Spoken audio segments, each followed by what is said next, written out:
Was that something you were thinking about? Yeah, definitely. From a few different angles. So I think it's interesting because I started when I started writing the book, was really when it was a really terrible time, I think, for people culturally. Yeah. It was the end of 2015. um Kind of the Trump campaign was in full swing. This was not going very well, and No. then we had 2016. I was over here in Britain. We had Brexit, we had Trump, we had shortly after that the Weinstein scandal and Me Too and all of this stuff that for literary people, for people who are reading, a lot, is um, really foregrounded this question of kind of the ownership of narratives, whose stories belong to whom and who gets to tell those stories. And I was really followed that, like, those discussions really closely, and was then and still am really kind of two minds about just about every single point in those discussions. But one of the things that I think ended up feeling very strongly, partly for very personal reasons, but also just sort of philosophically, is that I don't think body a single person's body can own a narrative. I think uh, uh, I think bodies are intermingled in really complex ways through lots of different agents, social, cultural, and so on, and also physical, so that um, every story is bound up with other stories and other bodies, and therefore the telling of any story is, from the very beginning, uh, an ethical compromise. Like, it's a dirty act. It's filthy, ethically. Particularly, if I often think that, like, that the foundation of ethics, like, of our ethics, is basically, the kind of Kantian thing that you have to treat other people as ends in themselves, not as means to an end, right? Don't instrumentalize other people. Don't use them for your purposes. They are other people. You have to respect that. But you cannot tell a story using the first person voice without instrumentalizing other people, like they are literally supporting figures in your narrative. And it doesn't matter if you are coming from a position of virtue, where you are trying to tell the story of someone who doesn't get to tell their stories often, and you're trying to reclaim some age. You are doing something really important and noble, I think, but it's still ethically dirty. Like, you're still violating that principle of treating other people as ends in themselves. Like, you just can't do that in storytelling. It's just not part of it. So yeah, so it was kind of that was like how I tried to think of this intermingling, right? That we're all so bound up in each other's stories that to tell any one is to kind of tug on a thread of a web that's connected to so many others that they all have to move at the same time. And that they're kind of connected in that way. That you tell one and you're also automatically telling another, even if you don't want to be. And that means, like, yeah, being another person in a way. And there are better ways to write, I suppose. Other people's, like, There are a million ways, yeah. And yeah. I mean, lots of different writers are doing really innovative things. I think particularly of Alexis Wright, who's doing some amazing stuff with sort of ventriloquism, and versus someone like Dave Eggers, who does probably a more questionable job. And I wanted to try even a different path. Well, so but I think it's important as well to say that, like, it is a first person narrative, like, quite explicitly, and I actually regard it as it is one person's story, who is not telling the stories of other people, but telling the stories of projections of himself that are informed by other people. That's kind of the way I went about it. Why don't we pull one of the threads and you can read? Well, okay. So yes, you very kindly gave me the suggestion that I should read this section from the Lincoln chapter. From it's just called Lincoln.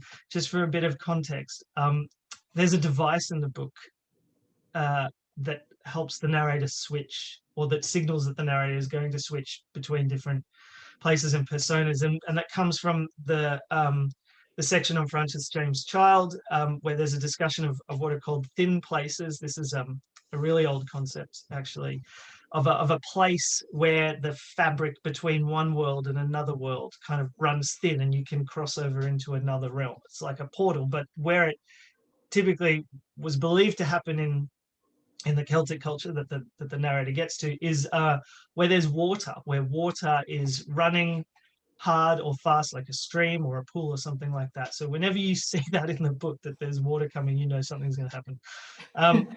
So in this particular section, the narrator is sitting in his house in the Swiss Alps. It's winter, the snow is melting, there's a warm wind. He's sitting in front of a computer watching some funerals of some children unfold in Sydney. He has also just been listening to one of the child ballads called Tam Lin, which takes place in Scotland, and he has recalled an incident at the school that he works at, which leads him to relive Abraham Lincoln's writing of the Gettysburg Address. So all three of those are you'll see it's all here. The forest outside thrashed in a rush of wind. As the snow on the yew tree melted, I could picture droplets plonking off the needles, but the wind blasted the branches so hard that they flung the runoff at the kitchen window and scattered rain across it. I stood at the table and stretched myself to wakefulness. I bent an arm over my head and pulled on the wrist, shook out both arms, and then bent the other and pulled again. On the laptop, I saw the orations had begun. I watched as the cameras watched from a distance that made words indistinct. The mourners formed a scrum of black suits, black dresses, and shawls. At length, the mother of one lost child emerged and turned to face the rest. She spoke for some time in a murmur, then concluded and returned to her place in the crowd. When she finished, another parent, a father, took a step forward. He started to speak, tentatively at first, then found his rhythm and went on for a while. At the funeral in the meadow on the edge of winter, the first man to speak spent 2 hours addressing the shivering dignitaries. I understand the impulse. There's a certain cast of mind or an inflection of the heart that leads you to feel you can fill the void of an absence with the quantity of your words. If you can just go on a little longer, say something a little more precisely, make sure you've given consideration to every conceivable detail, maybe you can beguile the world with a spell that negates the reality of your loss. With a hiss, another blast of the gale spattered the window with more rain. I turned aside from the silent orations to watch the droplets trickle down the pane, to watch them drip and huddle along the sill. Even granting the outlandishness of the premise, suspending disbelief in sprites, I often find the abrupt union of Tam Lin and Janet attracting my skepticism. Janet was maybe 16 years old. Why would she willingly offer her virgin body to a strange man, an uncouth savage, a sprite of potential ill will, wholly for his benefit, to comfort him and quell his tears, with no thought for her safety or her wants? I can only account for her change of heart by thinking her uniquely receptive to the spirit of Carterhaugh Forest. I remember the way I'd seen the forest when I went there as a younger man. I remember it as a refuge from real life, a zone of pure potential.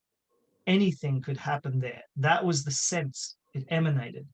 I remember walking hand in hand with Hannah, two innocents skirting a stand of hawthorn, and how easily we'd glided into a more serious state.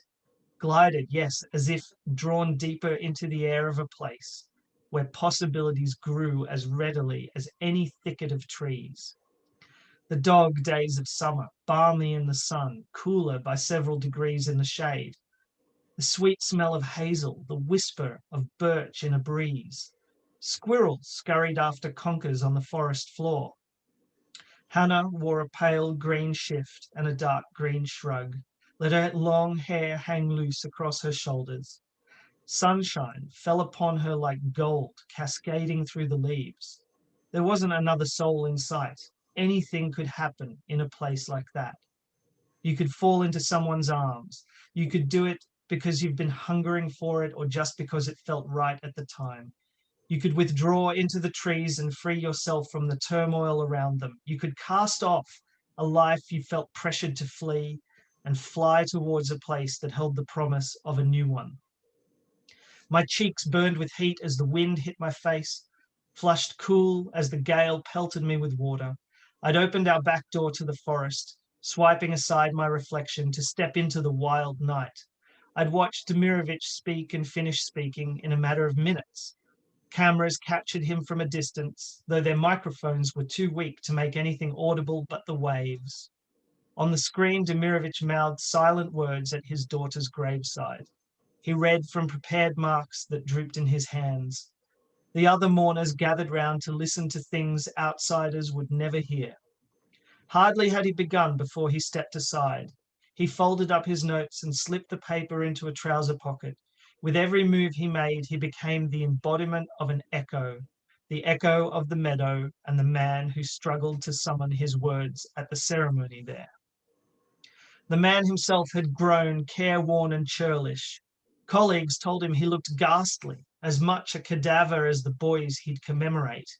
He'd seen himself in the glass of the lithograph, in the window of the train, in the lenses of his spectacles, and he couldn't deny his decline. In the end, though, he'd hailed up the strength to speak. To what purpose? 2 or 3 minutes of waffling, nothing of any real substance. Neither he nor anyone else could charm the world with hallowed words, he said. Nothing spoken there could possibly add to or detract from the brute significance of the lives now interred in the soil. He said these things in a voice drawn thin, reading aloud from hasty notes as he yielded his mind to thoughts unhitched from the saying. In contemplating the grieving parents, he'd thought on the hopes they must have once held. How many unknowable wishes had been obliterated with those bodies?